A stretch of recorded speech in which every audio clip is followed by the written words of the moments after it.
You're sitting at dinner with friends, and someone says, "Honestly, renting is just throwing money away." And suddenly, everyone starts nodding. Your parents agree. Your coworker agrees.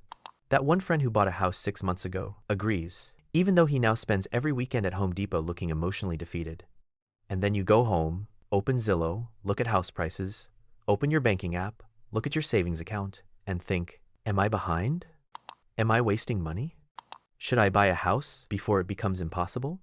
And here's the thing. This question, renting versus buying, is one of the most emotionally loaded financial decisions most people will ever make. Because buying a home doesn't just feel like a financial decision. It feels like adulthood. It feels like success. It feels like stability. And renting? Renting often feels like you're paying someone else's mortgage while your own financial future is standing outside in the rain. But today, I want to challenge one of the most common financial assumptions in the world. Buying is not always smarter than renting. And renting is not always wasting money. The real answer depends on math, timing, lifestyle, discipline, and the part nobody wants to talk about, your psychology. Because a house can make you wealthy, but the wrong house, bought at the wrong time, with the wrong numbers, can quietly trap your money for years. So today, we're going to break down the real math, not the emotional math, not the "my uncle told me houses always go up" math, the real math. My name is Jack. If you're someone who feels pressured to buy a home, but isn't sure whether it actually makes financial sense, make sure to hit the subscribe button and give this video a thumbs up if this helps you out. Look, I know this topic can get people emotional, because for many people, homeownership is the dream. And I get it. Owning a home can be amazing. You build equity. You get stability. You can paint the walls whatever color you want. You don't have to ask a landlord if you can have a dog, hang a shelf, or replace the world's ugliest kitchen tiles. But here's where people make the mistake. They compare rent to a mortgage payment and think that's the whole equation. They'll say something like, "My rent is $1,800 a month, but the mortgage on this house is $2,100. So for just $300 more, I could own." And at first, that sounds logical, but that is like comparing the price of a gym membership to the cost of building an entire gym in your basement. The monthly payment is just the beginning. Let's start with the famous phrase, renting is throwing money away. Kind of, but also not really. Because when you rent, yes, you are paying money and you don't own the property. But you are not paying for nothing. You are paying for shelter. You are paying for flexibility. You are paying for maintenance that is not your problem. You are paying for the ability to move if your job changes, your relationship changes, your city changes, or your life just changes. So rent is not throwing money away. Rent is buying a service. Just like paying for food at a restaurant is not throwing money away because you don't own the restaurant. Now, buying also has throwing money away costs. People just don't call them that. When you buy a house, you pay mortgage interest. You pay property taxes. You pay homeowner's insurance. You pay maintenance. You pay repairs. You pay closing costs. You may pay HOA fees. You may pay higher utilities. And none of those things build equity. They are just costs. Here's what most people don't realize. In the early years of a mortgage, a huge portion of your monthly payment goes to interest, not principal. So yes, you are technically building equity, but in the first few years, you may be building equity very, very slowly. It's like going to the gym, lifting 1-pound weights, and telling everyone you're becoming a bodybuilder. Technically true, but calm down. Let's use a realistic example. Imagine you are deciding between renting a nice apartment for $1,800 per month or buying a $400,000 house. Let's say you put 10% down. That means your down payment is $40,000. Your mortgage is $360,000. At around a 6.5% interest rate over 30 years, your principal and interest payment is roughly $2,275 per month. But we're not done. Add property taxes, let's say $400 per month. Add homeowner's insurance, maybe $150 per month. Add maintenance. A common estimate is around 1% of the home value per year. On a $400,000 house, that's $4,000 a year, or about $333 per month. Maybe there's no HOA, so we'll skip that. Now your real monthly cost is not $2,275. It is around $3,158 per month. So now compare that to renting at $1,800. Buying costs about $1,358 more per month. And that does not include closing costs. It does not include furniture. It does not include the new lawnmower you suddenly need. It does not include the random $9,000 repair that appears at the worst possible time because apparently water heaters are emotional creatures that like to fail right before Christmas. Now, you might be thinking, yeah, Jack, but with buying, part of that payment comes back to me as equity. Correct. And that's the key. We don't compare rent versus mortgage. We compare unrecoverable costs. Rent is mostly unrecoverable. But with buying, interest, taxes, insurance, maintenance, and transaction costs are also unrecoverable. The part that builds wealth is the principal paydown and home appreciation. That's the real comparison. This is where it gets really interesting. A lot of people buy a house thinking, I'm tired of wasting money on rent. But then they sell after 3 or 4 years. And that can completely destroy the math. Why? Because buying and selling a home is expensive. When you buy, you may pay closing costs. When you sell, you may pay agent commissions, repairs, concessions, moving costs, and more closing costs. So even if your home goes up in value, you might not actually walk away with much profit. Let's say you buy a $400,000 house. 5 years later, it's worth $460,000. That sounds amazing. You made $60,000, right? Not so fast. When you sell, transaction costs could easily eat up tens of thousands of dollars. You also paid property taxes, insurance, repairs, interest, and maintenance along the way. So the house appreciating does not automatically mean you made a great investment. This is why time matters so much. The longer you stay, the more time you have to spread out the upfront costs, pay down principal, and benefit from appreciation. But if you buy and move quickly, the house can become less like an investment and more like a very expensive subscription box for stress. Now let's talk about the part that homeowners often ignore. If renting is cheaper than buying, what happens to the difference? In our example, renting costs $1,800. Buying costs around $3,158. That's a difference of $1,358 per month. If a renter actually invests that difference every month, the math can become very powerful. Let's say they invest $1,358 per month into a low-cost index fund. If they earn an average return of 7% per year over 30 years, that could grow to over $1.6 million. Now, obviously, markets don't move in a straight line. Some years are great. Some years are painful. But the point is this: renting can beat buying if the renter invests the difference. But, and this is a big but, most people do not invest the difference. They rent the cheaper place, then spend the difference on restaurants, subscriptions, vacations, upgrades, Amazon orders, and random purchases they swear were basically necessary. And this is where psychology enters the room. Homeownership works for many people, not just because houses are magical investments. It works because a mortgage is forced saving. Every month, you are required to pay.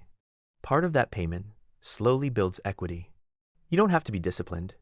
The bank forces discipline on you. And for many people, that structure is incredibly powerful. Because let's be honest, a lot of people say, I would invest the difference. But what they really mean is, I would invest the difference if I became a completely different person.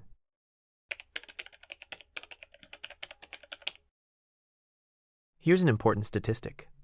Homeowners tend to have dramatically higher net worth than renters. That sounds like proof that buying is always better. But be careful. This is where people confuse correlation with causation. Homeowners are often wealthier, partly because they own homes. But they are also more likely to have higher incomes, more stable jobs, more savings, better credit, and enough money for a down payment in the first place.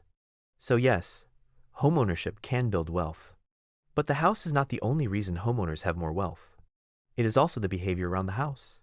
Saving for a down payment, making consistent payments, staying in one place, avoiding lifestyle inflation because the mortgage eats half your fund money. A home can act like a financial anchor. Sometimes that anchor keeps you stable. Sometimes that anchor traps you. The difference is whether the numbers make sense. Now let's talk about the emotional side. Because buying a home is one of those decisions where people stop using spreadsheets and start using vibes. They say things like, I just feel ready. I want something that's mine. I'm tired of paying someone else. I don't want to miss out. And look, those feelings are real. But feelings do not pay closing costs. One of the biggest psychological traps is social pressure. You see friends buying homes. You see people posting keys on Instagram. You see captions like, God did it. And suddenly your apartment starts feeling like a financial failure. But you don't see the other side. You don't see the 30-year loan. You don't see the inspection report. You don't see the property tax bill. You don't see the couple arguing in the kitchen because the roof repair cost more than their honeymoon. This is why you need to separate lifestyle desire from financial readiness. Wanting a home is not the same as being ready to buy one. So, how do you know if buying makes sense? Here's a simple framework. First, buy only if you plan to stay at least 5 to 7 years. Not guaranteed, obviously. Life happens. But if you already know you may move soon, renting is usually safer. Second, buy only if the full monthly cost fits comfortably into your budget. Not just the mortgage, the full cost. Mortgage, taxes, insurance, maintenance, utilities, HOA, repairs, and a cushion.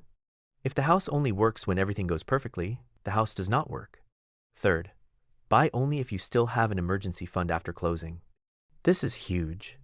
A lot of people spend every dollar getting into the house, and then the house immediately tests them. The fridge breaks. The AC stops working. A pipe leaks. And suddenly they are homeowners with no cash, which is just renting from the bank with extra anxiety. Fourth, compare the cost of buying to renting in your specific area. Not nationally, not based on your friend's city, your neighborhood, your numbers. In some markets, buying is a great deal. In other markets, renting and investing, the difference can be much smarter. Fifth, be honest about your personality. If you are disciplined and will invest the difference, renting can be a powerful strategy. If you know you will spend the difference, buying may help you build wealth through forced discipline. That's not a judgment. That's self-awareness. And self-awareness saves people more money than pretending to be a spreadsheet robot. There's one more hidden cost people forget. Opportunity cost. When you buy a house, your down payment gets locked into the property. Let's say you put $40,000 down. That $40,000 is no longer sitting in investments. It is no longer liquid. You can't easily use it to start a business, invest in the market, move cities, or handle a major opportunity. Now, that doesn't mean buying is bad, but it means your down payment has a job. And you need to ask, is this the best job for my money right now? A house can grow in value, but it can also concentrate your wealth in one asset, in one neighborhood, in one local economy. That's not always bad, but it is not automatically safe just because it has walls and a garage. Let me tell you about two people. Person A buys a house because they feel pressure. They barely have the down payment. Their monthly payment is tight. They have no emergency fund left. At first, they feel proud. They post the keys. Everyone congratulates them. But 6 months later, the roof needs repairs. Then property taxes go up. Then they realize commuting costs are higher because the only house they could afford was farther away. Now they technically own a home, but they feel broke every month. They stop investing. They stop traveling. They stop taking risks. The house didn't make them free. It made them fragile. Now person B rents for a few more years. They keep their housing costs low. They invest consistently. They build a bigger emergency fund. They improve their income. They study the market. Then, when they buy from strength. They are not desperate. They are not house poor. They can handle repairs. They can still invest. They own the home. The home does not own them. Same dream, different timing, completely different result. Here's what most people don't realize. Renting can be a smart financial move when it gives you flexibility, lower monthly costs, and time to build your foundation. Renting is not failure. Renting is a tool. Buying is also a tool. The problem is that people treat buying like a trophy and renting like a punishment. But money doesn't care about trophies. Money cares about cash flow, risk, time, and behavior. If renting lets you save $1,000 a month, invest consistently, avoid bad debt, and stay flexible, then renting might be the smartest move you can make right now. But if buying gives you stability, predictable housing, long-term equity, and you can comfortably afford it, then buying can be one of the best wealth-building decisions of your life. The key is not choosing the option that sounds more adult. The key is choosing the option that makes your future stronger. So here's what I want you to do after this video. Step 1. Calculate the real monthly cost of buying. Do not just use the mortgage payment. Add taxes, insurance, maintenance, HOA, utilities, and repairs. Step 2. Compare that to your current rent. If buying costs more, calculate the difference. Step 3. Ask yourself honestly, would I actually invest this difference every month? Not in theory, not in fantasy, actually. Step 4. Check your time horizon. If you may move in 3 years, be very careful. If you plan to stay 7 to 10 years, buying becomes much more attractive. Step 5. Protect your emergency fund. Do not buy a house in a way that leaves you one repair away from credit card debt. And step 6. Ignore social pressure. Your friend's house is not your financial plan. Your parents' advice may come from a different housing market. Your coworker's opinion does not know your bank balance. You need your numbers. Look, the goal is not to rent forever. And the goal is not to buy as soon as possible. The goal is to build wealth without destroying your peace. A home should support your life. It should not become a financial prison with granite countertops. And when you really understand the math, the pressure starts to fade. Because you realize something powerful. You are not behind just because you rent. And you are not automatically ahead just because you buy. You are ahead when your money decisions match your actual life, your actual numbers, and your actual goals. So before you sign a lease or sign a mortgage, slow down.